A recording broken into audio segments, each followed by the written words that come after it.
एक महिला चलते चलते जमीन पर पड़ी एक लैंप से ठोकर खा जाती है। गुस्से में आकर वह उस लैंप पर चिल्ला पड़ती है। गुस्सा निकालकर वह लैंप को दूर फेंक देती है।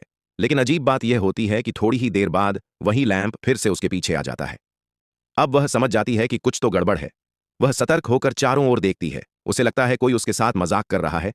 तभी वह लैंप को उठाकर जोर से हिलाती है। अचानक आसमान में तेज हवा चलने लगती है और अगले ही पल एक लंबे बालों वाला रहस्यमयी आदमी उसके सामने प्रकट हो जाता है।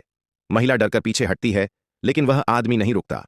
वह रेत में बदलकर पल भर में उसके पीछे पहुंच जाता है और गहरी सांस लेकर कुछ महसूस करता है। तभी वह समझ जाता है, यही वह महिला है जिसने उसे 983 साल तक बंद करके रखा था। असल में वह इंसानों से भी पहले पैदा हुआ एक प्राचीन आत्मा, जिन्न एलिमेंटल था। उसकी जाति के पास अलौकिक शक्तियां और रहस्यमयी जादू था। एक समय उन्होंने ईश्वर को चुनौती देने की कोशिश की। ईश्वर ने क्रोधित होकर फरिश्तों को भेजा और विद्रोही आत्माओं को नष्ट कर दिया। लेकिन वह आत्मा नियमों का पालन करने वाली थी, इसलिए वह बच गया। इसके बाद ईश्वर ने मिट्टी से इंसान बनाए और बाकी आत्माओं को पहले इंसान की सेवा का आदेश दिया। सभी ने आदेश मान लिया, लेकिन उसने इनकार कर दिया। वह पहला इंसान जियांग था। उस आत्मा को इंसान कमजोर और लालची लगे। उसने ईश्वर से शर्त लगाई, जो भी इंसान उसे पाएगा वह उसकी 3 इच्छाएं पूरी करेगा। लेकिन अगर इंसान लालची हुआ तो इच्छाएं पूरी होने के बाद उसे नरक जाना होगा।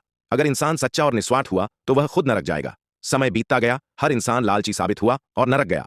लेकिन 983 साल पहले जियांग के पिछले जन्म ने अपने लिए कुछ नहीं मांगा। उसने दूसरों के लिए तीनों इच्छाएं पूरी कर दी और खुद को बलिदान कर दिया।